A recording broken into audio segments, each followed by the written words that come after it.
Bismillahirrahmanirrahim. Assalamualaikum warahmatullahi wabarakatuh. Alhamdulillah. Alhamdulillahilladzi arsala rasulahu bil huda wa dinil haqq liyudhhirahu 'alad dini kulli walau karihal musyrikun. Asyhadu an la ilaha illallah wahdahu la syarika lah.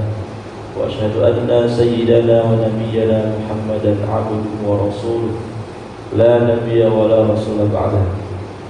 Allahumma shalli wa sallim wa barik ala sayyidina Muhammad wa ala ali sayyidina Muhammad.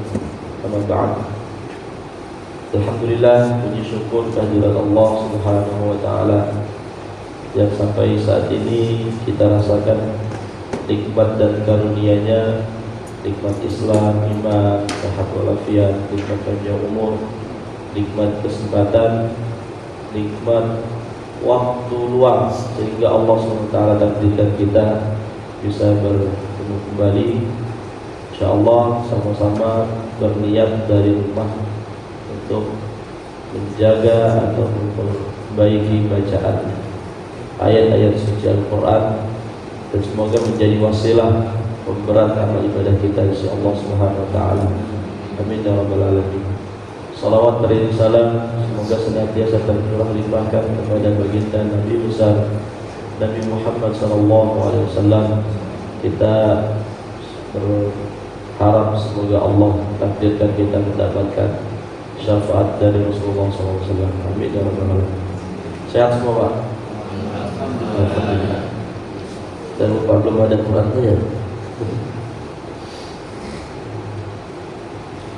Pekan kemarin kita sudah masuk materi ya, intinya penguatan ya. Kalau dari sisi bacaan insyaallah teman-teman semua kita udah layak jadi imam lah. Tinggal penguatan ya. Imam zuhur boleh lah, zuhur asar boleh.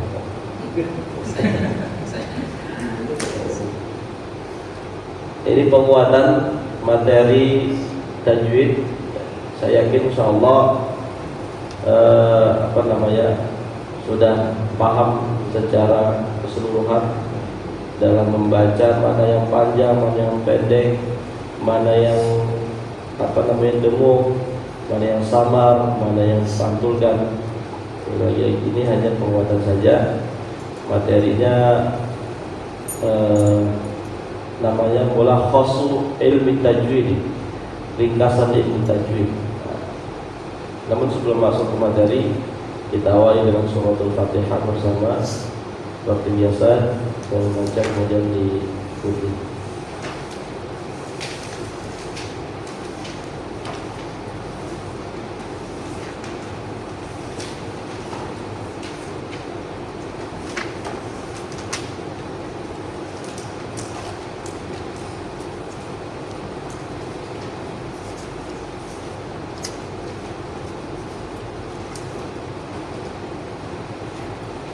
أعوذ بالله من الشيطان الرجيم.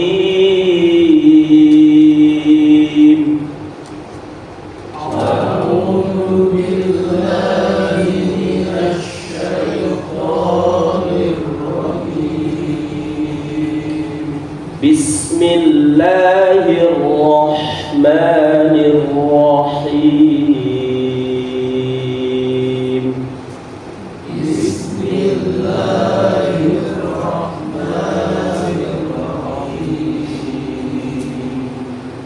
Alhamdulillahi Rabbil Alamin. Alhamdulillahi Rabbil Alamin.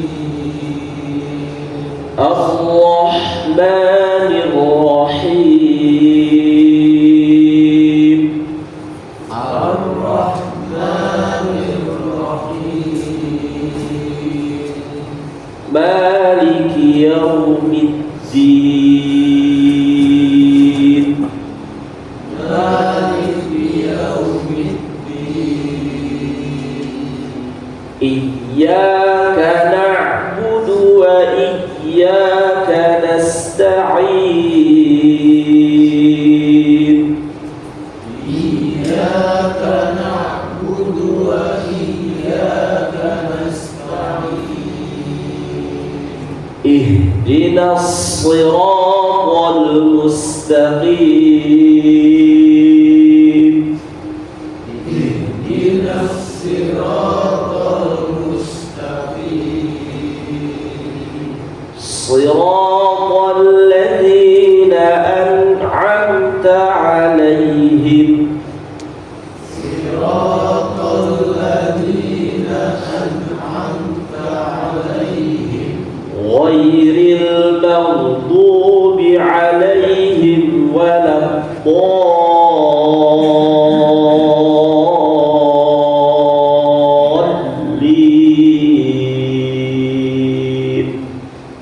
غير المغضوب عليهم ولا الضالين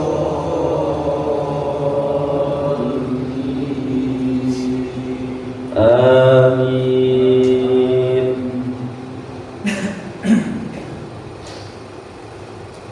Ini saya ngadepnya gimana Pak? Ngadepnya begini, nggak apa-apa. Menghadapnya saya nyamping aja ya kayak kemarin, biar ngelihat ke layar bareng-bareng. Langsung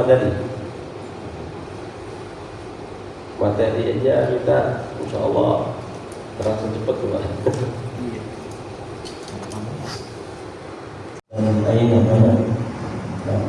Sehingga saya ringkas dengan istilah bahasa sehari-hari, bahasa yang mudah dipahami atau sifat dari hukum tersebut.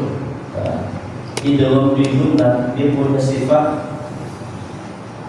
ditahan, ikhfa hakiki punya sifat ditahan, ikhlas punya sifat ditahan, idgham mimi punya sifat ditahan, ikhfa syafawi punya sifat ditahan, gunnah punya sifat ditahan.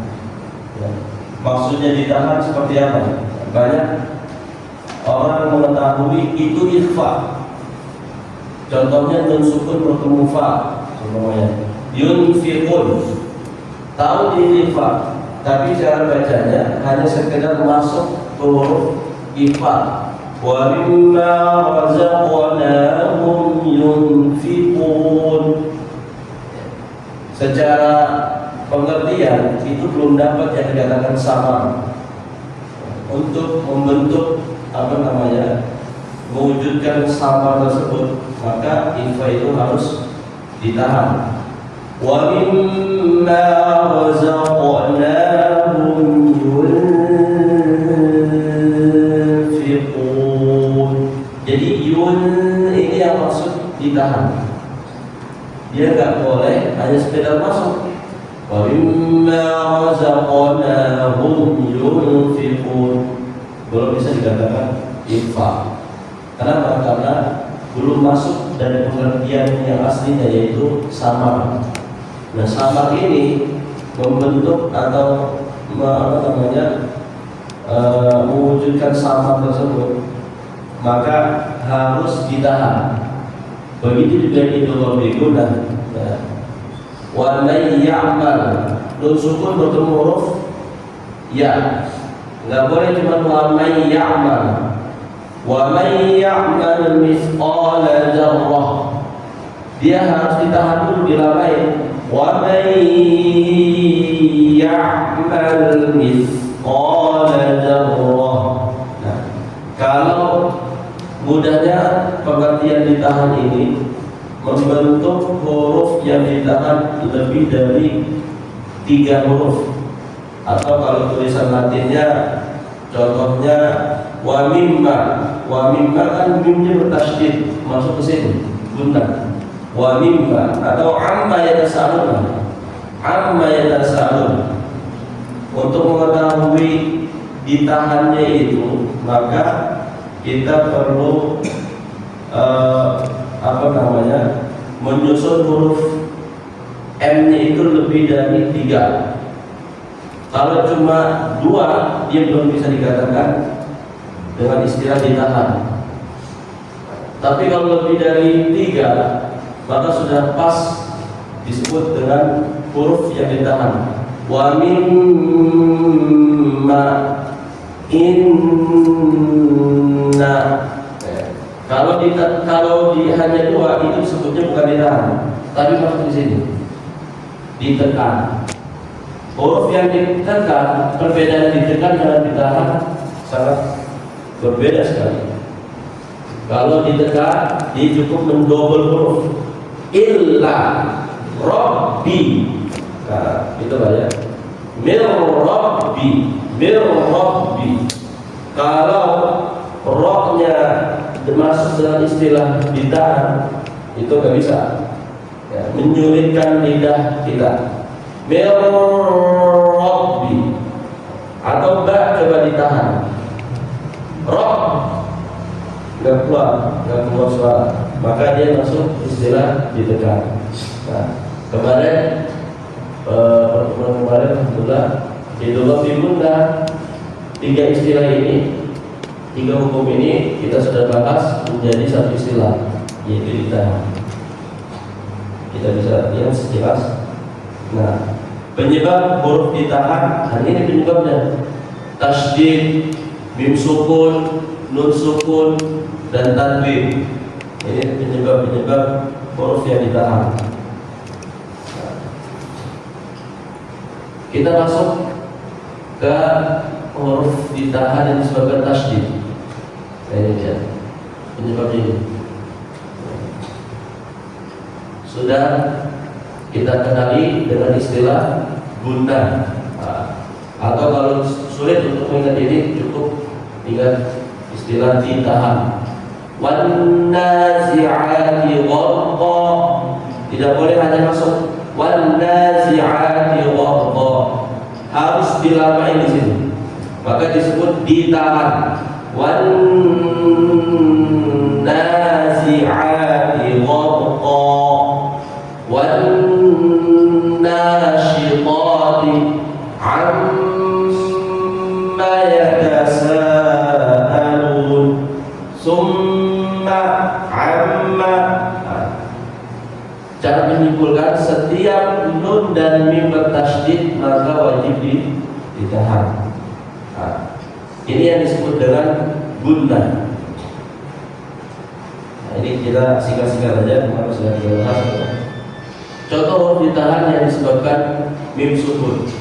Yang tadi tasydid sudah, sekarang mim sukun.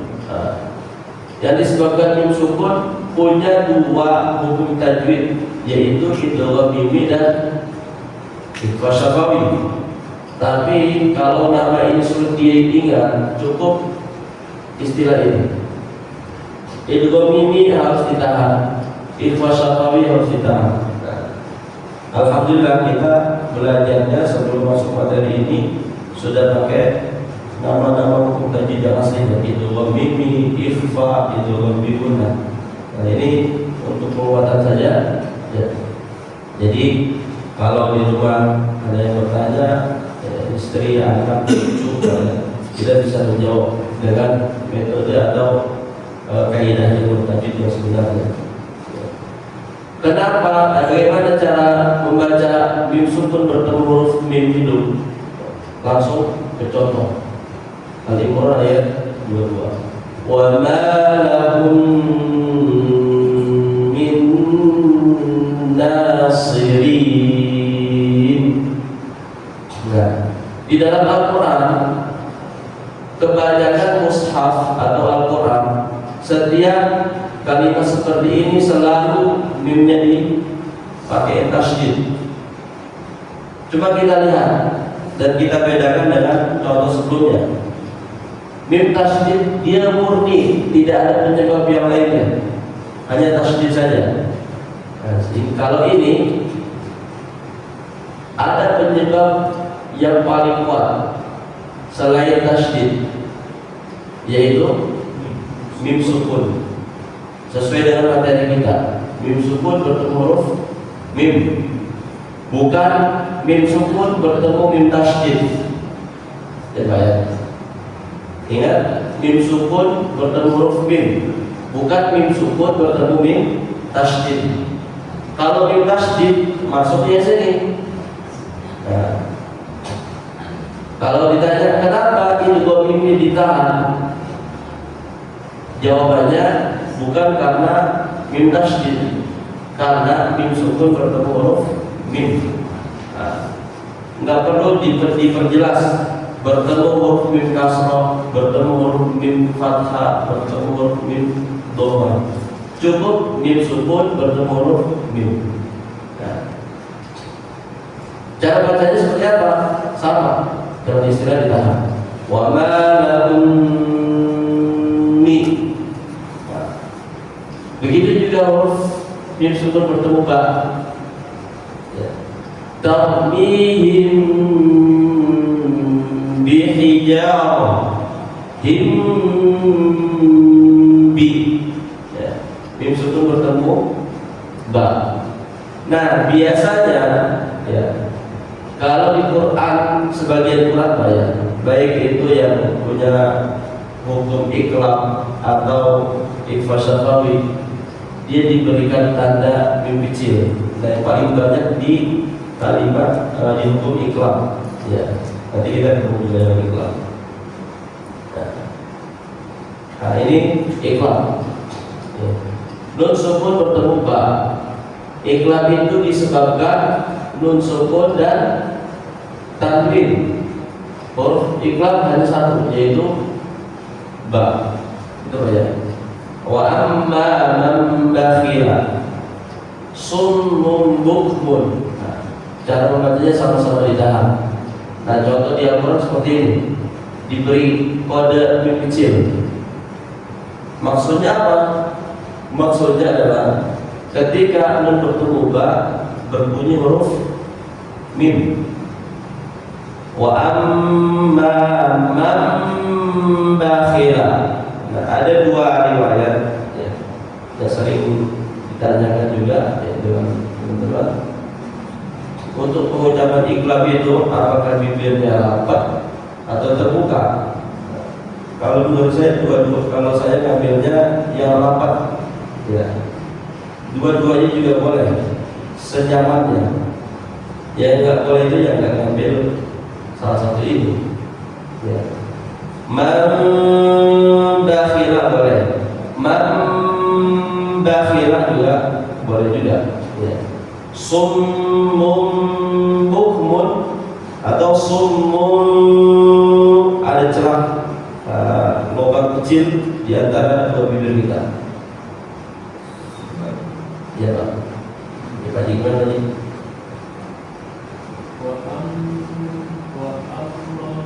Nunnya bisa sedikit dikeluarkan atau langsung kembang. Tidak ada nun di sini. Nunnya langsung masuk huruf mim. Antara nun dan ba langsung berbunyi huruf mim. Mamba itu tadi, bukan mabba atau manba. Boleh. Makanya di sini dikasih kode. Sebagian besar mushaf sekarang sudah dikasih kode. Setiap nun bertemu ba atau yang disebut iqlab, biasanya di tengah-tengah ada mim kecil seperti ini. Kadang di atas seperti ini, kadang di tengah. Maksudnya tadi saya sampaikan, ketika nun bertemu ba sudah bersuara mim. Maksudnya muncullah suara mim. Mamba, bukan mabba. Gitu aja ya. Sama juga ini, summum bukmun, bukan bukmun. Mum terjadi huruf muncul huruf mim. Itu ikhlas. Nah, ini dia yang sering kita kenal dengan idgham bi gunnah. Idgham bi gunnah asli yang kita kenal adalah huruf ya, nun, mim, waw ketika disebabkan atau tanwin nun sukun bertemu ya, nun, mim, waw, maka dia harus melebur masuk ke rongga hidung, disebut dengan idgham bi gunnah. Jadi cara bacanya bukan hisaban yasira. Ban ini masuk huruf ya. Tun ini langsung masuk huruf nun. Tanwin ini langsung masuk huruf mim. Tanwin juga langsung masuk huruf waw. Hisaban yasira, amilatun nasibah, bisultanin mubin, khairun wa. Gitu ya Pak, cara bunyinya untuk itu lebih guna. Masuk ke rongga hidung. Ayyaf, bukan anyaf. Kalau nun sukun bertemu nun, baru dia bunyinya seperti nun ya. Karena memang nun sukun bertemu nun. Kalau nun sukun bertemu ya, hilang nunnya, langsung masuk ke huruf ya. Ayyaf, lan nadkhulaha amman min wa. Nah itu yang disebut dengan idgham biguna. Idgham biguna punya istilah atau sifat harus dibaca ditahan, nggak boleh asal masuk. Hisaban yasira, amilatun nasibah, nggak boleh. Kalau hanya masuk, dia berarti bukan idgham, izhar, amilatun nasibah. Padahal dia bukan izhar, maka kita ingat dia harus ditahan. Amilatun nasibah, hisaban yasira, harus ditahan. Gimana?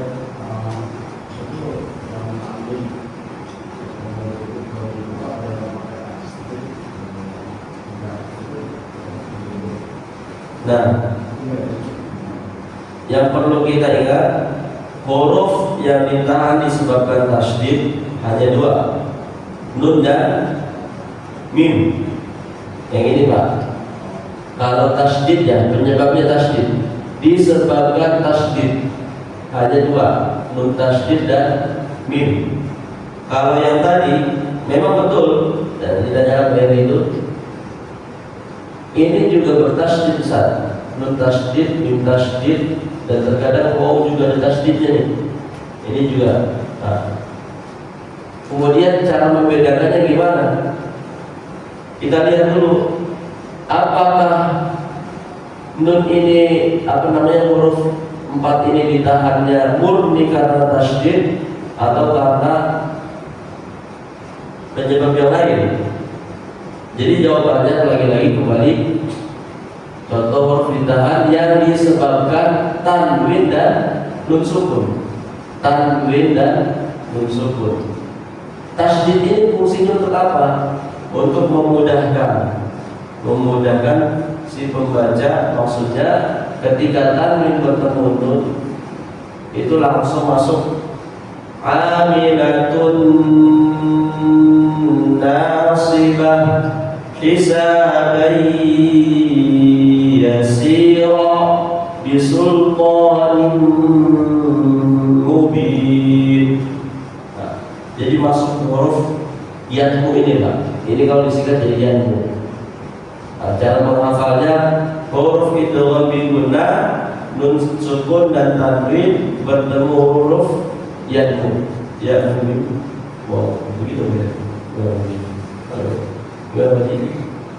Yang tadi itu bisa dan Salah. Bukan hisaban. Dia harus masuk ke huruf ya. Hisabai yasiro. Nah, itu Pak. Jadi tanwin hilang, masuk ke huruf yang 4 ini. Disesuaikan. Kalau tanwin bertemu ya masuk huruf ya, tanwin bertemu nun masuk huruf nun, tanwin bertemu mim masuk huruf mim, tanwin bertemu waw masuk huruf waw, bukan waw ya, waw gitu. Nun sukun bertemu ya masuk huruf ya, nun sukun bertemu nun masuk ke huruf nun, nun sukun bertemu mim masuk huruf mim. bukan amma tapi amma. Bunyinya mirip-mirip memang dengan amma yatasaalun. Tapi kalau kita perhatikan tulisannya itu jauh berbeda. Amma, maka kalau kembali ke pengertian ke istilah awalnya, dia sangat berbeda. Kalau nun sukun bertemu mim, dia masuk ammai, masuk ke rongga hidung. Tapi kalau mimnya disebabkan tasydid, dia tidak perlu melebur ke hidung, cukup di mulut. Amma yatasaalun. Kalau nun sukun bertemu mim, dia harus masuk ke rongga hidung. Amman.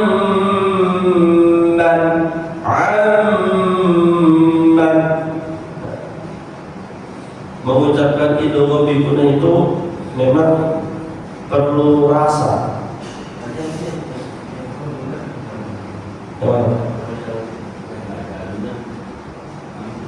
Amma cukup di mulut aja, enggak boleh masuk ke rongga hidung.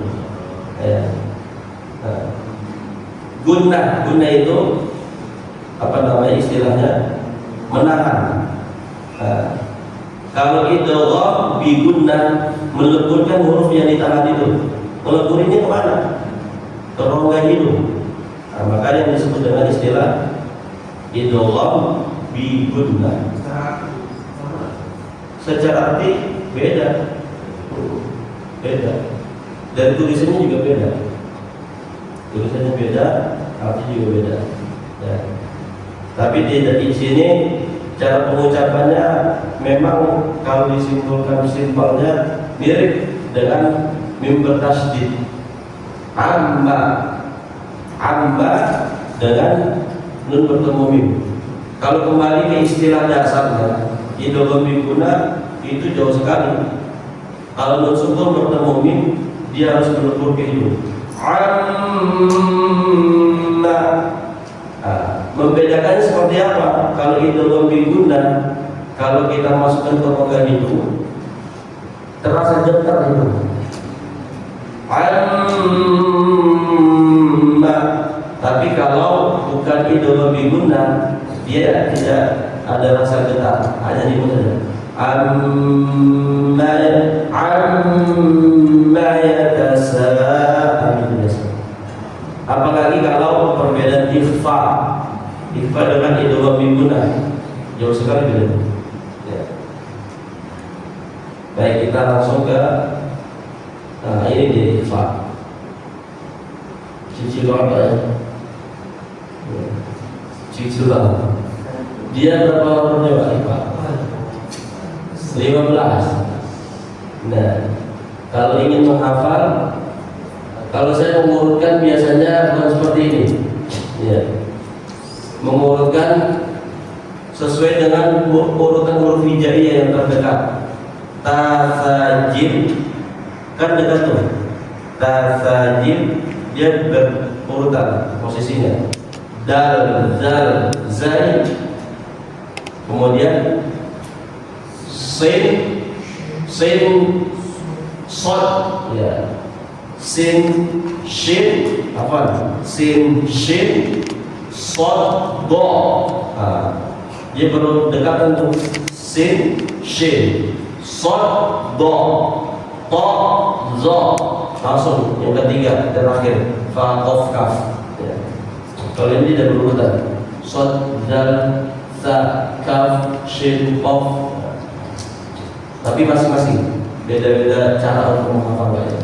Kalau dia senangnya satu-satu ya silakan. Kalau senangnya langsung disusun seperti yang tadi, silakan juga kembali ke masing-masing cara menghafalnya. Kalau ikhfa ini saran saya mau tidak mau harus dihafal. Kenapa? Karena hampir setiap ayat ketemu dengan ikhfa. Begitu juga dengan menghafalkan. Cara bacanya sama, harus ditahan. Birihin sorry, hin Dia itu condong ke huruf 15 ini. Ketika tanwin bertemu huruf 15 ini, bunyinya condong ke huruf 15. Nun sukun bertemu huruf 15 sama. Bi khalqin jadi. Khalqin ja. Khalqin bukan ngambang, bukan khalqin. Nah, itu jadi idgham. Bukan khalqin. Kalau khalqin idgham. Kalau khalqin hanya di mulut saja. Ya. Dia masuk ke ikhfa. Arti aslinya adalah samar. Ya.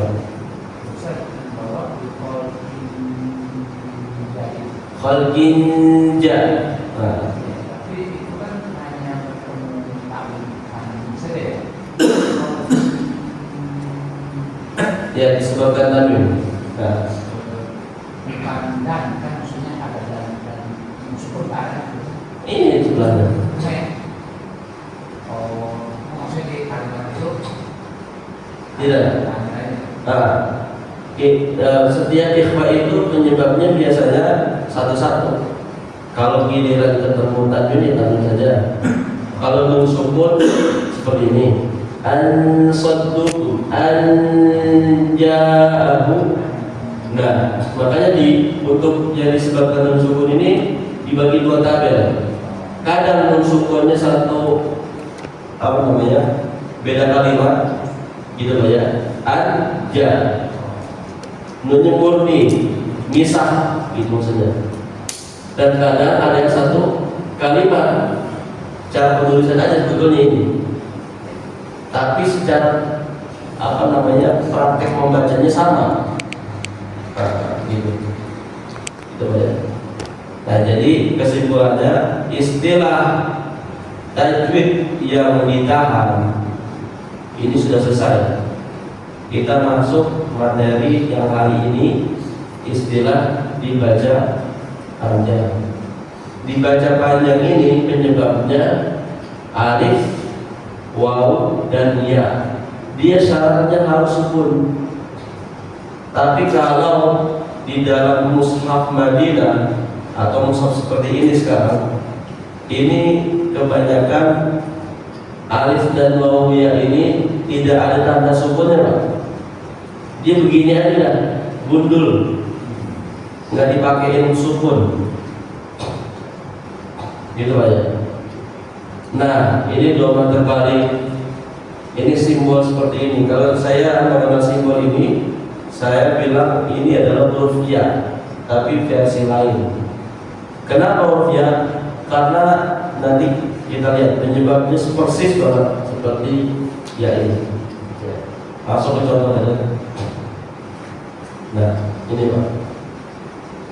Contoh huruf dipanjangkan 2 harokat. 2 harokat Pak ya. 2 harokat. Bi ashabil fil. Cukup di ayun. Memantaskan 2 harokat itu cukup di ayun. Enggak boleh tambah-tambah. Bi ashabil fil. Ada lebih dari 2, boleh. Cukup ya ini di ashabil fil. As-salata. Nah, kenapa saya beri 3 contoh? Kadang alif sukun ini punya 3 versi dalam Al-Quran.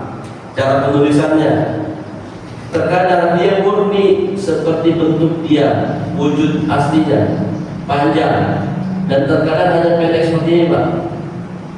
Dia bisa di atas waw, bisa di atas seperti huruf ya. Cara membedakannya, apakah ini dibaca as-sholawata atau as-sholata? Cara membedakannya adalah ketika alif fathah ini diikuti alif atau bahasa simpelnya, setiap alif didahulukan fathah, maka dia disebut mad tabi'i. Kembali ke nama aslinya. Begitu juga ini. Kita mengenalnya, bagaimana cara mengenal ini? Apakah ini huruf ya atau alif? Kita lihat dari harokat sebelumnya. Kalau didahulukan harokat fathah, maka ini adalah huruf alif. Kalau didahulukan fathah, ini huruf alif. Nah, maka di sini dikasih simbol huruf alif kecil. Terkadang tidak ada alif kecil, cukup seperti ini cara penulisannya. Maka ini yang disebut dengan alif bengkok. Kalau bahasa tajwidnya alif layyinah. Gitu ya. Jadi penulisan alif di dalam Al-Quran ada 3 versi. Alif lurus murni seperti bentuk aslinya, kemudian alif kecil, dan alif bengkok. Nah, gitu ya Pak. Alif bengkok. Kalau lagi-lagi kita ingat rumus setiap alif didahulukan fathah, dia maka disebut mad tabi'i yang disebabkan alif. Gitu Pak ya. Nah, ini kita membedakan ini sama ini. Ini sama nggak Pak bentuknya Pak dengan ini? Sama. Hanya perbedaannya ini disambung dengan fa, gitu kan? Cuma kita mengenal apakah ini ya atau alif. Cara mengenalnya adalah ketika bentuk seperti ini didahulukan kasroh, maka dia huruf ya, paten misalnya. Nah, tidak tertukar lagi. Walaupun dia tidak bertitik enggak, sama-sama tidak bertitik. Kecuali seperti ini udah jelas, gitu ya Pak. Iya kan titiknya 2. Nah, di dalam Al-Quran penulisan iya huruf mad ini ada 2 versi, seperti ini dan ini. Kalau waw dia tidak ada, hanya besar dan kecil aja. Qul a'udzu an tattaqu minhum. Nah, kalau berderet huruf mad 2 seperti ini, waw dan alif, maka yang berfungsi hanya yang terdekat dengan dhamma. Terdekat dengan dhamma. Ya, huruf ini tidak berlaku. Kemudian muncullah pertanyaan, kalau nggak berlaku ngapain ditulis Ustaz? Gitu kan. Lagi-lagi jawaban saya ini sudah menjadi SOP Rasul Usmani. Penulisan Al-Quran ini namanya Rasul Usmani, ya, Khat Usmani, gitu ya Pak. Itu. Oh ya, saya dari sebentar kalau oh ya. Ya ada keperluan boleh Pak ya.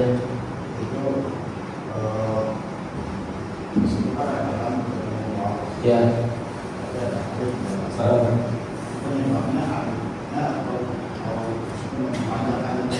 Nah, bertemu ini Pak. Jadi pertanyaannya kan sama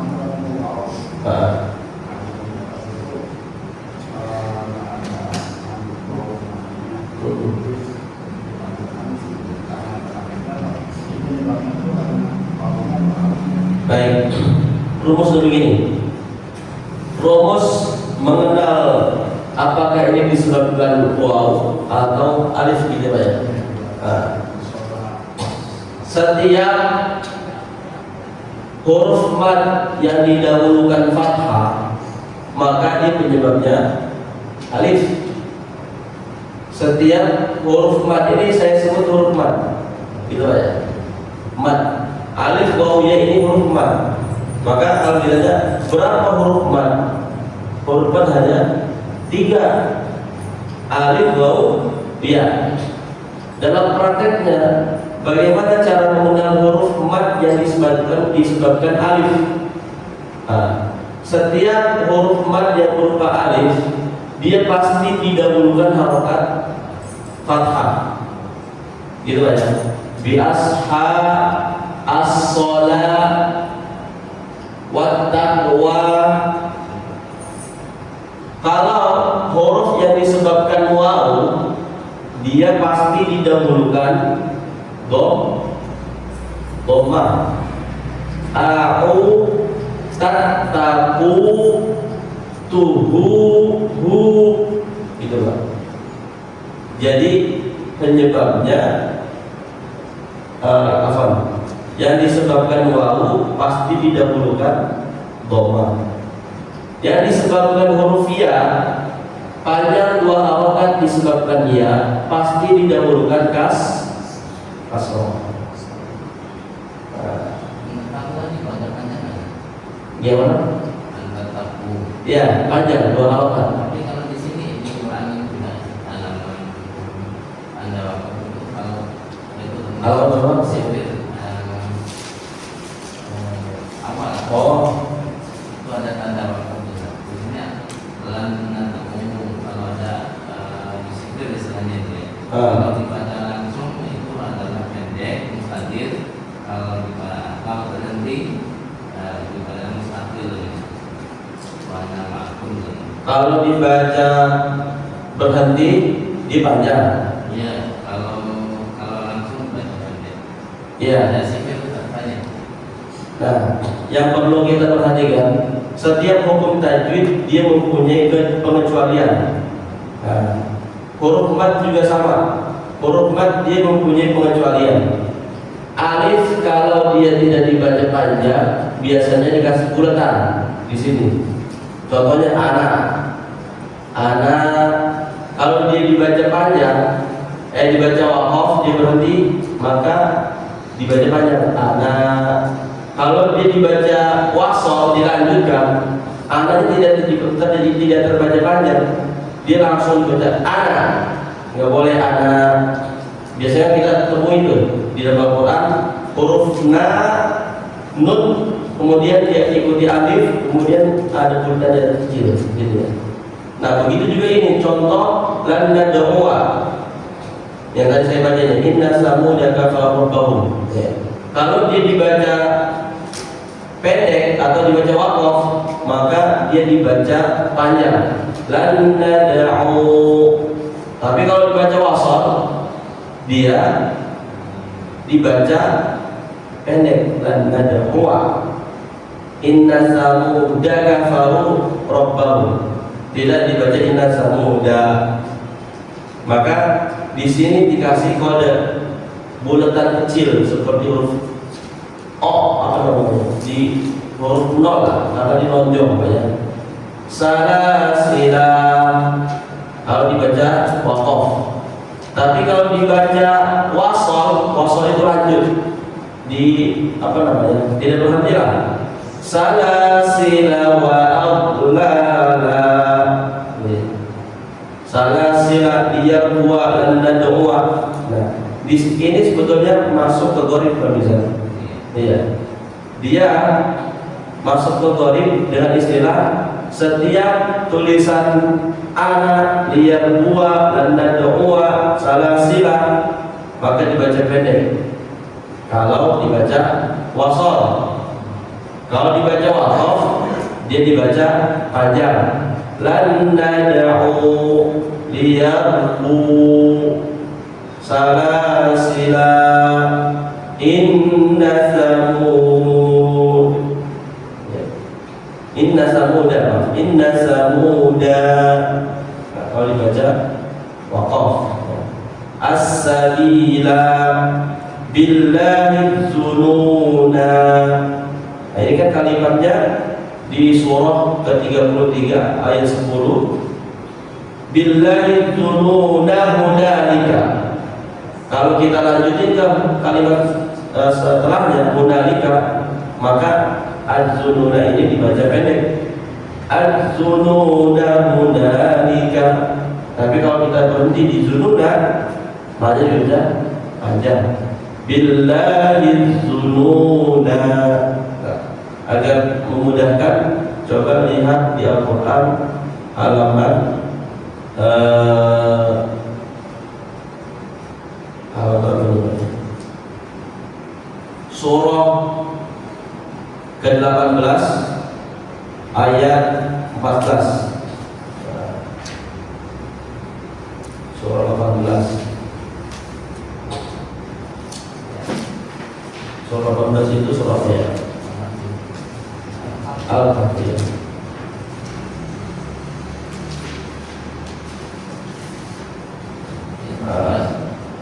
Al-Kahfi ayat 14.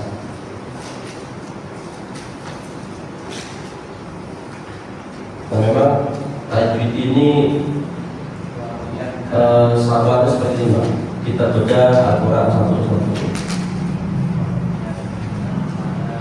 Halaman berapa jujur? Wa radawna ala, ya. Halaman kedua surah Al-Kahfi ayat 14. Wa radawna ala qulubihim id qalu faqalu rabbuna rabbus samawati wal ardi lan nad'uwa. Selalu diberi tanda nol di atas huruf mad. Kalau tidak di atas huruf mad ada nol seperti ini, udah tahu nggak? Lan nad'uwa, nolnya di atas huruf apa? Alif. Berarti alifnya tidak berfungsi sebagai huruf mad. Kalau dia dilanjutin, lan nad'uwa min duni. Tapi kalau dia diwaqaf, Rabbuna rabbus samawati wal ardi lan nad'uwa, jadi panjang pengharapan. Lan nad'uwa min dunihi ila, hilang yang dibaca dua harapan tadi, ya. Jadi sama seperti izhar. Izhar pun ada pengecualian. Kalau kita pahamnya nun sukun bertemu ya, maka disebut hukum apa? Idgham. Nun sukun bertemu ya, idgham biguna, ya kan? Nyaman tadi. Nah, ini nun sukun bertemu huruf bertemu ya, idgham biguna. Silakan baca. Tapi nun sukun bertemu ya ini dia bisa bukan idgham biguna. Contohnya fit dunya. Ya, itu bukan tanwin, tapi nun sukun bertemu huruf ya. Bacanya bukan fit dunya, tapi harus dibaca jelas dunya. Maka disinilah tajwid itu mempunyai pengecualian. Bukan berarti melanggar, berlawan bukan, tapi dia mempunyai pengecualian. Nah, pengecualian ini kan biasanya dimasukkan ke kelompok gori bacaan yang aneh, gitu banyak. Jadi kita juga kalau ada orang baca seperti yang tidak biasanya kita dengar, kita tidak boleh fanatik juga. Boleh ditanyakan, Pak, itu bacanya seperti itu, kenapa alasannya ya? Kalau dia nggak bisa jawab, baru kita kasih masukan. Ini jawabannya begini Pak, harus dibaca seperti ini. Kalau dia nggak bisa jawab, berarti dia salah bacanya. Maka baca Quran pun tidak boleh coba-coba. Maksudnya ilmu yang belum kita dapati tidak boleh coba-coba. Maksud seperti apa? Contohnya wadduhi wal-laili saja, sabbih rabbikal a'la. Kalau kita belum tahu dasarnya, jangan coba-coba. Biar cobaan biar keren, biar dibilang jadi ustaz yang punya bacaan qiraat banyak. Sabbih isma rabbikal a'la alladzi khalaqa fasawwa. Kalau cuma ikut-ikutan nggak boleh, tapi harus tahu ilmunya dulu. Sabbih isma rabbikal a'la yang biasa-biasa aja. Atau yang pernah saya ceritakan, ada jamaah orang safar masuk ke masjid ikut sholat isya. Imamnya pakai qiraat seperti itu waktu setelah sholat selesai, imamnya ditegur sama jamaah yang tadi. Ustaz, sampai orang Betawi ya. Orang Betawi kan semuanya, iye, kenapa gitu ya. Padahal dia pakai ilmu qiraat. Ya seperti itu. Jadi kita baca Quran itu harus ada dasarnya, ada hukum tajwidnya, biar nggak menyalahi keabsahan, keaslian huruf-huruf yang sudah disampaikan oleh Rasul. Ini insya Allah sudah paham Pak ya? Cara membunyikannya 2 harokat. Bi ashab qul a'udzu an tattaqu fi. Jadi cukup di ayun. Enggak boleh ditambah-tambahin. Bi ashabil fil. Kalau di akhir boleh dia lebih dari 2 harokat. Contohnya ini. Bi ashabil fil.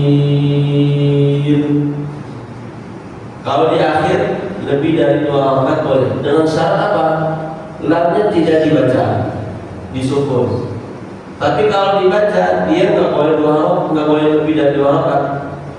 Harus 2 harokat. Bi ashabil fil. Nah, seperti itu. Qul ya ayyuhal kafirun. Run. Nah, itu kalau kita lihat itu mad tabi'i. Mad yang berupa waw kemudian dibaca didahulukan dhamma, maka mad tabi'i. Tapi kalau di akhir ayat beda lagi. Bentar. Nah, kita coba Al-Kafirun.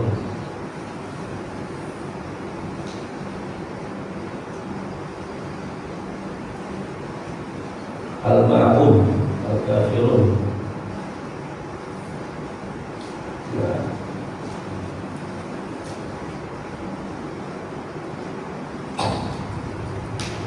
Qul ya ayyuhal kafirun. Disebabkan huruf waw.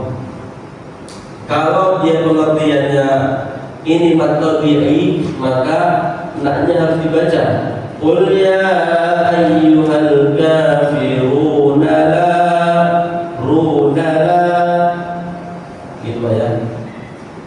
Harus dibaca sesuai dengan harokatnya. Kalau disebut mad tabi'i. Tapi kalau disebut mad alif disukun, maka dia harus dimatikan huruf nunnya. Qul ya ayyuhal kafirun. Nah, pengertiannya pun beda kalau seperti itu. Kalau ada disebut setiap huruf mad itu bisa waw, bisa alif, bisa ya. Bertemu huruf hidup. Huruf hidupnya mana? Ini di akhir. Kemudian dibaca waqaf, maka disebut mad alif disukun. Tapi kalau mad tabi'i, apa yang disebut dalam mad tabi'i? Mad tabi'i adalah setiap huruf mad, baik itu berupa waw, alif atau ya, maka dia didahulukan dhamma. Kalau waw didahulukan dhamma, berarti huruf mad tabi'i. Kalau alif didahulukan fathah, ini alif pada didahulukan fathah, maka dia mad tabi'i. Kalau ya sukun didahulukan kasrah, maka dia mad tabi'i. Lakum dinukum, ya sukun, ya mati didahulukan kasrah.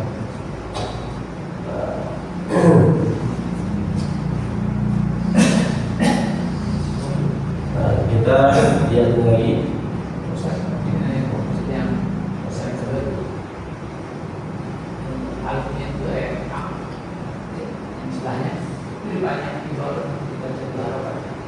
Yang mana Pak?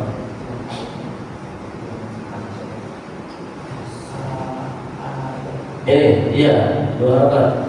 Ayatuhu.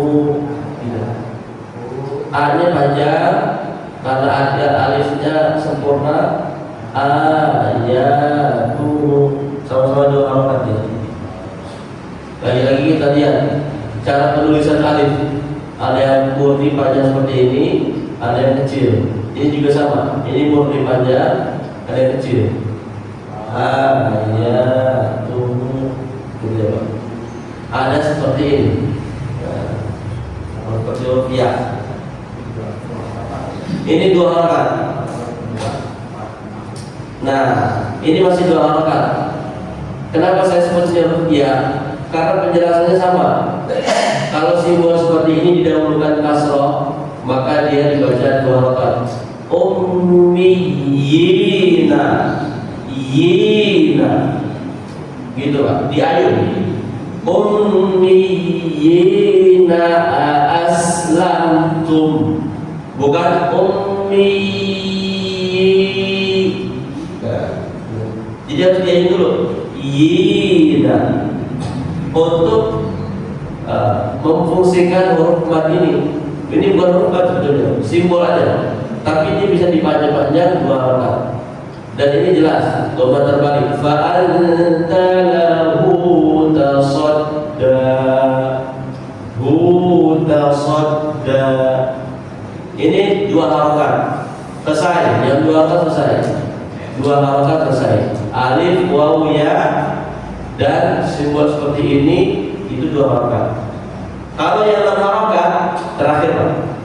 Nah, terakhir 6 harakat tinggal ditambahin ini aja. Bendera, bendera, bendera, bendera, bendera. Tinggal ditambahin bendera. Jadi nggak perlu ingat nama-namanya. Mad wajib, mad jaiz munfasil, mad wajib mutasil, mad wajib mutasil, mad silah tawilah. Nggak perlu ingat nama-namanya. Memusingkan, pusing aja. Nah, cukup ingat simbol-simbolnya aja. Maka disebut dengan tadi di awal ringkasan ilmu tajwid. Kalau pengen tahu nama aslinya huruf mad, hukum mad itu ada 16. Kalau pengen tahu nama aslinya, ada mad tabi'i, mad wajib mutasil, mad far'i. Mad far'i ini terdiri dari mad wajib, jaiz sampai sini. Gitu ya Pak. Kita nggak perlu ngafalin Pak. Kelamaan. Kapan kita mau baca Quran? Ya kan? Mad tamkin, mad farqu, mad lazim, harful muqaffaf. Ini yang kita sering baca nih. Ghairil maghdubi alaihim waladdallin.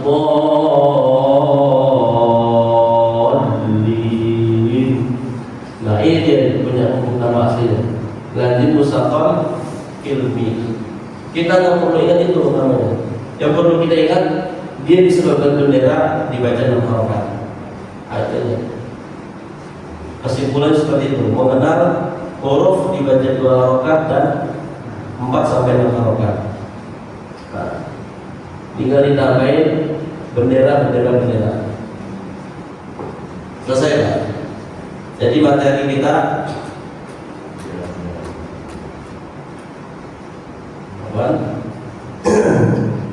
yang ditahan dan dibaca panjang sudah selesai. Gitu ya Pak. Jelas? Dulu saya mempelajari yang dibaca panjang ini sekitar 3 bulan kurang lebih. Karena harus tahu nama-namanya. Mulai dari musaqqal ilmi, harfi, mukhaffaf dan lain-lain. Hah? Dulu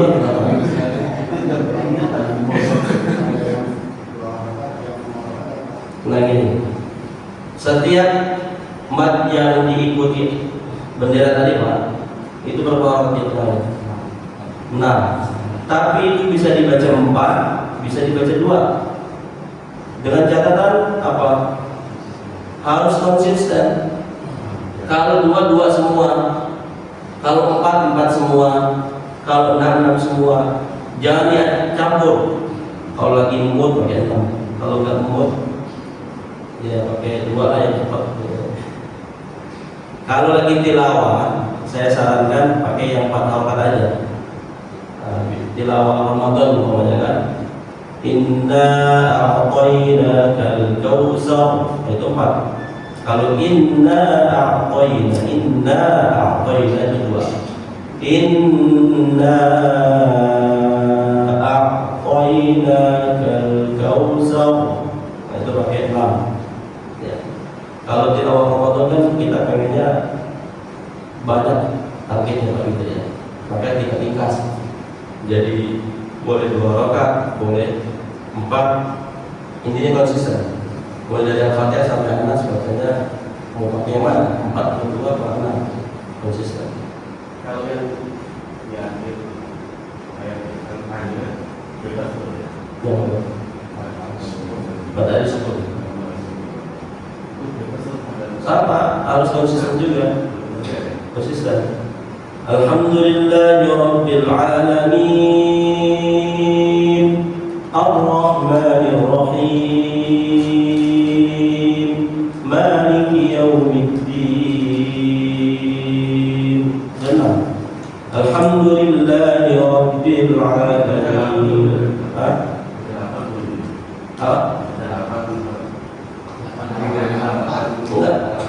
Kalau 8 itu ya sepengetahuan saya nggak ada. Kori. Nah, kalau kori saya berdoa ini, ayo panjang itu. Auzubillahi minasyaitonir rajim. Saya belum tahu itu mungkin.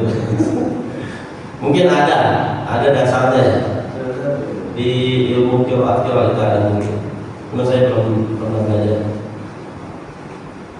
Jadi gitu Pak. Boleh dibaca 4, boleh dibaca 2 dengan syarat konsisten. Tapi kalau yang sudah 2 harakat jangan dikurangin. Saya pakai 1 aja biar sahabil. Enggak boleh.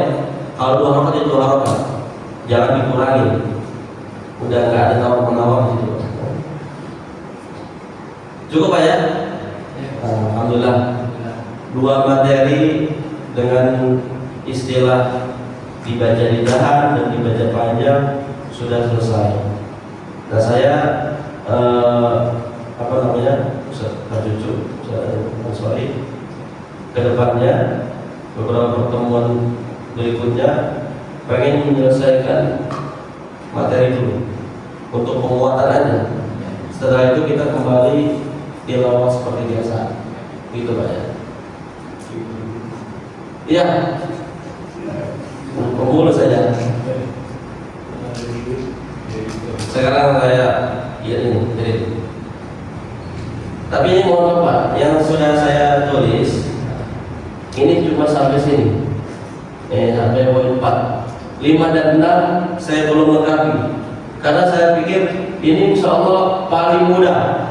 Poin 5 dan 6 itu paling mudah. Nanti kita langsung praktek aja lah dengan 5 dan 6. Enggak ke materi. Mumpung saya ingat saya langsung kirim pagi. Iya, dulu lupa lagi ke saya.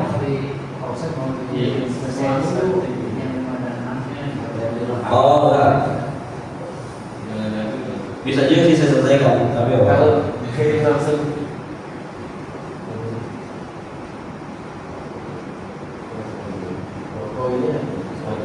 Gimana? PowerPoint-nya? Itu tadi di grup. Iya, bosan mengenai Itu di grup sudah nyampe.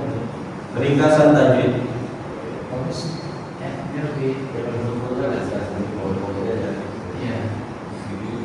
Halal Pak, halal, insyaallah.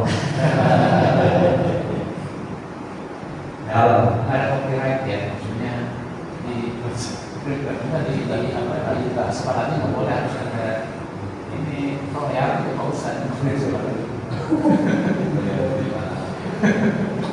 Ini saya halalkan kalau bapak-bapak mau belajar kemudian ngajarin anak istri di rumah. Tapi untuk belajar di lembaga-lembaga belum saya halalkan karena materi belum lengkap. Nah, itu banyak.